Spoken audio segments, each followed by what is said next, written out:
Écoutez, la Première ministre nous a invités parce que nous travaillons déjà à la suite des instructions données par les présidents de la République avec un comité restreint de membres du gouvernement qui sont plutôt concernés directement par la gestion d'une partie de notre population. Ici, vous avez vu la ministre de l'Éducation, la ministre de l'Enseignement supérieur, la ministre de la Jeunesse, de la Culture, des Sports et le ministre du Tourisme.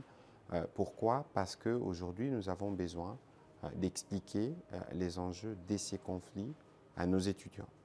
Nous avons besoin que nos enfants comprennent la problématique de la guerre actuelle. Nous avons besoin que nos sportifs s'impliquent. Nous avons besoin que nos culturels puissent aussi s'impliquer.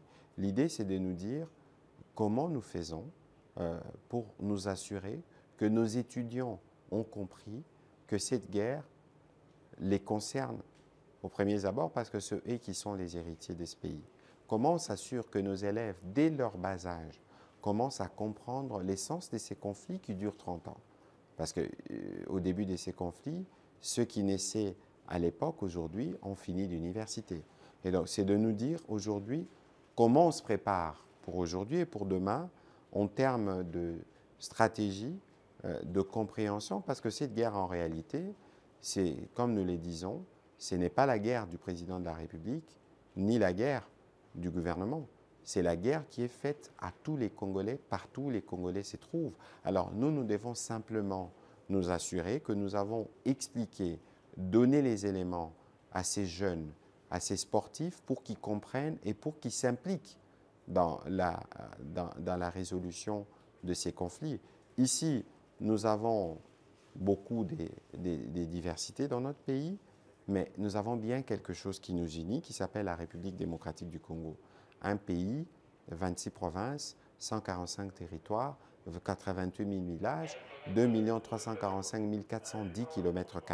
Et nous avons, nous tous les Congolais, les devoirs de les protéger. Donc l'idée ici, c'était aussi de se dire, le professeur d'université, c'est qui nous enseigne la science, comment on les implique dans ces enjeux, les étudiants qui ne sont pas seulement étudiants, mais qui peuvent aujourd'hui constituer pour nous un réservoir des soldats, non pas forcément dans le sens de porter la tenue et d'aller au front, mais parce que derrière leur téléphone, ils peuvent contribuer à ne pas propager ils peuvent contribuer à freiner la propagation du poison rwandais, qui est ici la désinformation et toute la manipulation qui pullule sur les réseaux sociaux. Voilà un peu les sujets autour desquels nous avons discuté avec la Première ministre. Nous reviendrons évidemment avec un plan plus détaillé et surtout des actions de terrain qui permettront à toutes nos populations d'être pleinement mobilisées et informées de ces enjeux pour que notre soutien derrière nos forces armées et les présidents de la République ne souffre nullement, pour que le soutien puisse être total et optimal. Bon, écoutez, mais c'est pourquoi nous communiquons régulièrement, notamment à travers le briefing. Nous sommes dans une situation de guerre où les choses parfois évoluent très rapidement et qu'une formation donnée à 12 heures peut à 13 heures être sujette à modification, ça évolue. On a vu les événements du week-end autour de Bukavu et donc c'est pour ça que nous prenons toujours la précaution. Mais vous savez, nous voulons être transparents parce que nous savons que nous sommes dans un conflit où nous pouvons perdre des batailles, mais où nous savons que la guerre, nous la gagnerons. Et donc, il faut considérer qu'il y a justement cette nécessité pour nous de nous assurer que nous donnons les bonnes informations, mais bien au-delà de la nature des informations qu'on peut partager, ce qui est primordial aujourd'hui pour les jeunes, c'est de savoir qu'ils doivent se mobiliser. Ils doivent se mobiliser parce que c'est une guerre qui est faite à tous les Congolais en même temps. Et les présidents de la République avaient dit à Munich que c'est un affront que nous devons, nous tous, nous donner les devoirs de relever.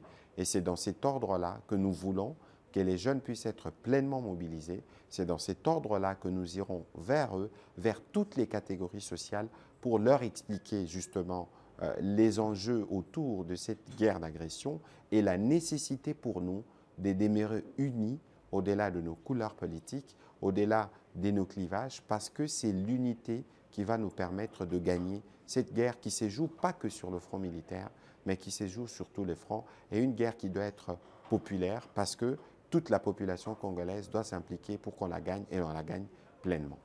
Écoutez, ça se fera très très rapidement, peut-être sûrement demain, pour que tout ce que nous sommes en train de dire s'efface déjà sur terrain de manière plus coordonnée, parce que il y a des actions qui se font déjà, mais ici, l'idée c'est de nous assurer que tout s'est fait dans un cadre commun pour être sûr que nous donnons aussi, comme gouvernement, une réponse unie avec des activités transversales avec les différents membres du gouvernement concernés. Ce n'est pas simplement ceux qui étaient dans la salle. Il y a évidemment d'autres programmes qui sont conçus pour impliquer d'autres membres du gouvernement, par exemple à l'instar du ministre de Mines, parce que nous savons que c'est une guerre qui est faite pour de ressources. Là aussi, il y a des choses à dire pour permettre à notre opinion d'être pleinement au courant.